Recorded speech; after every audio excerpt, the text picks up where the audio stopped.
Appreciate you streaming in here on Birds 365. You got Mac and Mac and our next guest, who for my money is one of the smartest guys I've ever known around the game of football. Former NFL executive, host of the Business of Sports podcast. And oh, by the way, yeah, he runs the legal arm out there at Villanova, the Moorhead Center, out on the main line. Andrew Brandt, good enough to join us here on Birds 365. Andrew, here's where I want to start with you today. Years that you spent in front offices in the National Football League. Every offseason is unique and different things need to be done around the team. It seems the Eagles are trying to thread a needle here. They're taking out both of their coordinators, but keeping their head coach in place. His long-term run says he shouldn't even be thought about being fired. His short-term run, one of the biggest collapses in Eagle history. Difficult call to make. How thin a opening are the Eagles trying to thread the needle through? Do you agree with my description of the situation? Yeah, Jody, good to be with you as always. Jody and John, always enjoy coming on with you guys. This is an interesting front office situation because front office and ownership had to make a decision about a backsliding team, as everybody knows. And how do you look at that short term and long term? Before I answer the specifics, my impressions, guys, on the last half of the season are that there's a lot we don't know. And there are some backstories about this team that somehow, some way have stayed quiet and maybe will come out or maybe not. And there's a lot of rumors about infighting and things like that, but there's got to be more to this. When you see this happen, and other executives around the league are talking about this as well, something's going on back there. Like whether it's coaching, whether it's players, whether it's management, whether it's infighting between players on the same side of the ball, different sides of the ball, between players and coaches, it's not good because you don't have performances that backslide that much without internal discord. It's just part of it. So the question becomes, if you're looking at it from management, how do you solve that? And what this tells me the process has determined is it's not the head coach. Okay. So this has really determined these last 2 weeks and probably before that have determined in the minds of ownership and general manager, it's not the head coach. There are problems, and the problems stem at a deeper level than the head coach. And so they're trying to, as you said, thread the needle that they can fix this around the head coach with players and with coaches. The first will be coaches, and then we'll see players. I think we'll see some player moves out of this that will give us a clue as to what has been the problem this past half of the season. That's interesting, Andrew, because we've been so focused on the coaching staff for obvious reasons, and we'll get into that as the new league year starts with the personnel aspect, because clearly there was a drop-off defensively. But, you know, there were some at least inklings on the sidelines of guys infighting and certainly being upset in certain situations. From a larger perspective, though, because I want your sort of advice and counsel on this. You know the Eagles well. It's been a while since you've been in the building, but Jeffrey has sort of had that demarcation line of Chip Kelly, and he went from Chip Kelly of holding one guy accountable, giving him the power, to building this collaborative process. And when things are going well, that collaborative process, I think everyone lauds themselves and everybody's involved. But when things are going poorly, I think the unintended consequence of that can be finger pointing. And that's not my fault. That's his fault. That's not. And how do you see that as somebody who has spent a long time with Green Bay, which is a very stable organization? Can that be an unintended consequence of getting a bunch of people involved? Yeah, I mean, I think my experience with NFL teams is trying to prevent what I call silos in the building, where people get, this is the Chip Kelly thing, where you sort of get into different silos. That's our guys, where those are their guys. Usually the silos are between the hardcore football operations and the business operations. So I looked at my role in Green Bay for 10 years was really that bridge, that I was in the middle. right? I was half football. I was half business. So business is much more long-term, how we look in years out, what when the CBA expires, what is our cash and cap outlook in 2026? Football is very immediate. What's going on now? Who can we get on the field now? And that develops silos because you see these operations become very siloed about they don't understand us. They don't know what we need. The bigger problem is silos within the football operation. Meaning there's three parts of the football operation: coaching, personnel, and cap management. And the organizations that do it the best have those three in pretty good harmony, perfect harmony. The organizations that struggle are ones that are not seeing the same picture of those three operations. Having said that, the Eagles have always been one of those harmonious teams with those three areas. Again, coaching, personnel, and cap management. And it helps that Howie has been involved heavily in two of those three. So I don't know what's happening now. It just seems like maybe there was a sense that coaching didn't feel like they had the right players. Personnel didn't feel like the players were coached well. And maybe that's part of this, whereas this kind of silos.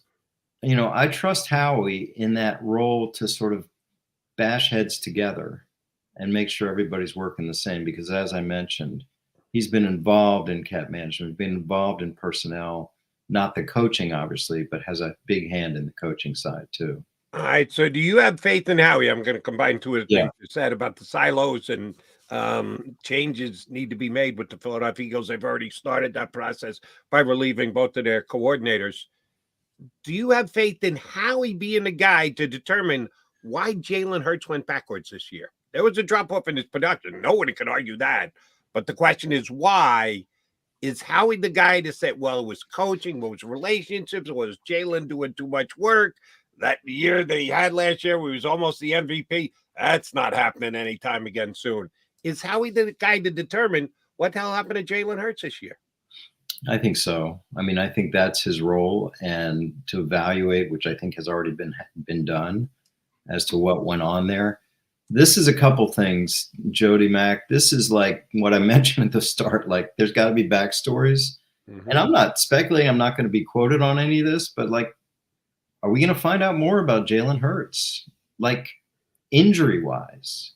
We heard about the hand. We heard about the knee. Was there more to it? Was there something going on? Are we going to hear about more with Jalen Hurts coaching-wise?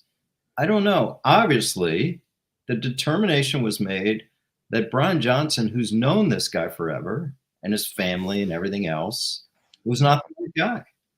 And he becomes maybe not the only, but a scapegoat for Hurts's downturn in performance. Yeah. I'm a huge fan of Jalen Hurts. And I also admire his temperament, which now seems to be getting some criticism that he's not fiery enough, whatever it is. Me personally, I like that in a quarterback. Okay. Like flatline. You don't want a quarterback screaming one time, jumping up, you know. You want that quarterback to be flatline. And on another note, I look at Jared Goff's performance in the playoffs. Like, that guy is pure flatline. And that's a good thing.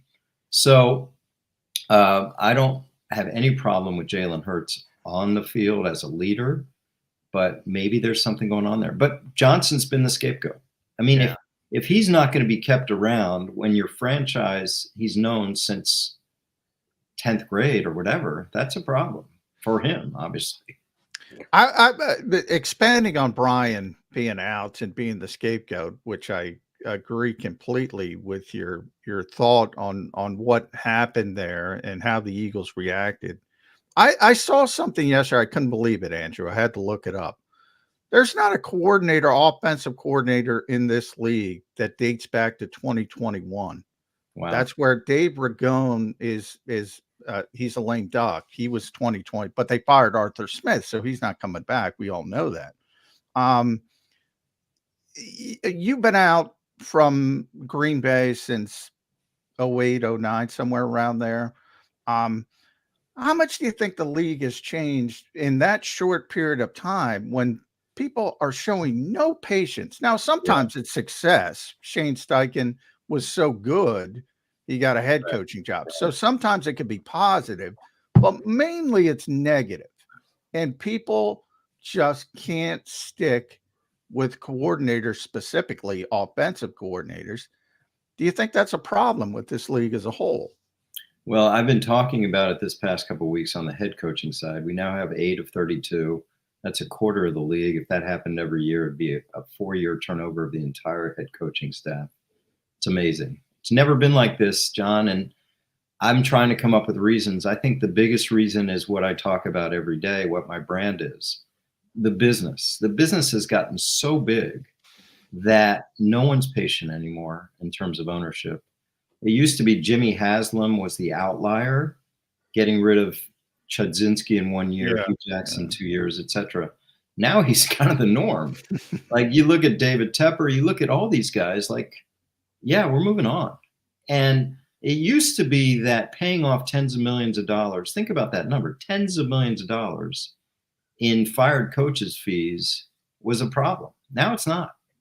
Now with these, pick a number, $6 billion for the latest franchise, $110 billion for media deals, a great CBA. Why not? Why not pay off these $10 million of the head coach, $20 million for a staff, the new coach? It's like no one cares about it. And that triggers down to the coordinators too, of course. And I've been through 2 coaching changes in Green Bay, and it's so hard. People don't realize head coach will be fine. But the lower staff is like, it happens this time of year. Do they put their kids in school here? Do they put their kids in school somewhere else? Do they put their house on the market? Do they not? They're waiting around, like you said about Ragone, John. They know in the heart of hearts they're probably not going to get a job, but they wait around, and it's weeks where they're just scouring the internet. So it's a tough road, and I feel for what's just happened to these coordinators at the Eagles, and people don't appreciate that enough. Cost of business, swallowing those head coaching stuff. That's a cost of business, and they just go ahead and do it these days. You are 100% right about that. Oh, by the way, they'll probably do about $50 million on average for the upcoming games this weekend. They're doing pretty damn well on the business side, on the TV rating side too. All right, last thing for me, Andrew, and again, thank you very much for jumping in this morning.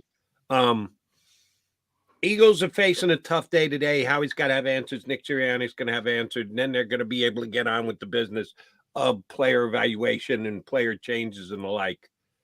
As we sit here right now, would you rank the Eagles talent roster-wise, knowing free agents and everything else, a top 4 or 5 team, a top 8 team, outside the top 10 with the collapse they had? Where would you put the Eagles talent-wise, knowing how he's got work to do? How much work does he have to do? Yeah, I mean, it's a great question. Obviously, I'd say top 5 if you're talking about mid-November.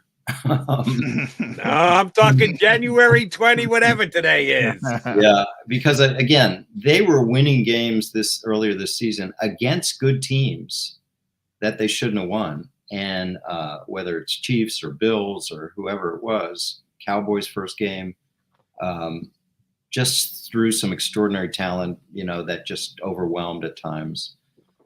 Position groups, I'm just going to go there. I just think still top 5 on the lines, because the lines are where this team was built and where this sort of identity is. And I still think top 5, even if they lose Kelsey, I still think that'll be a top 5 O line. And even if they lose Cox, I still think it'll be a top 5 D line.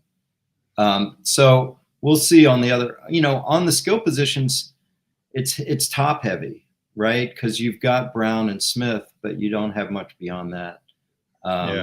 Beyond DeAndre Swift, it just seems like a little top heavy there.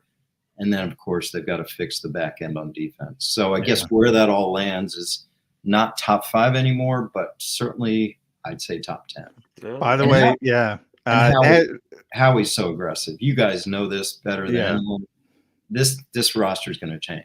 I know you got to run, Andrew, but I see the Packers helmet on your right shoulder. I want to give you an opportunity. The Packers got it right again with Jordan Love. It is unbelievable.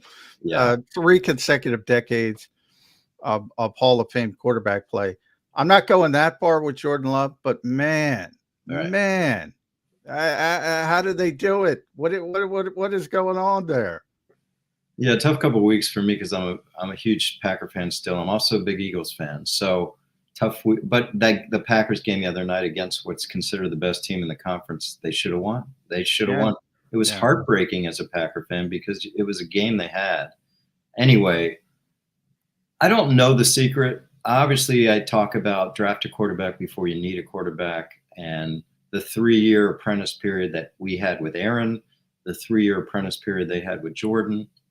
It obviously works.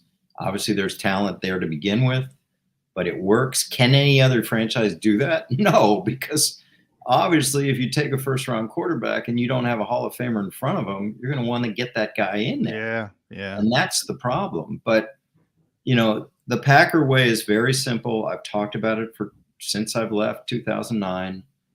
Draft and develop. No quick fixes. No sexy free agents. And the thing that is hardest for coaches to do, play young players. And you can't be afraid. Every coach wants his security blankets, right? You have to be able to play young players. Trust the scouts. Trust the scouts have gotten you the right players. And, saying goodbye to Aaron Rodgers, imagine doing that after saying goodbye to Brett Favre. It just is something that they're willing to do. And maybe an owner would have held on longer to those guys. So it's all part of the running the Packers, and seems to be a winning formula. And the evidence was right there before us this year. They got the youngest team in the National Football League. Play the young players. They have stayed true to their motto, and it did pay dividends this year. You always pay dividends when you come on with us, Mr. Brandt. Thank you very much for doing so today. We'll get you back on during the offseason. Thanks, pal. Look forward to being back. Thanks, guys. Thanks, Andrew Brandt. Check out his podcast, The Business of Sports. One of the smartest guys I know. I've been having Andrew on as a guest for a decade plus. By the way, even the Packers, Jody, they're moving on from Joe Barry, the defensive coordinator, who had some different. They were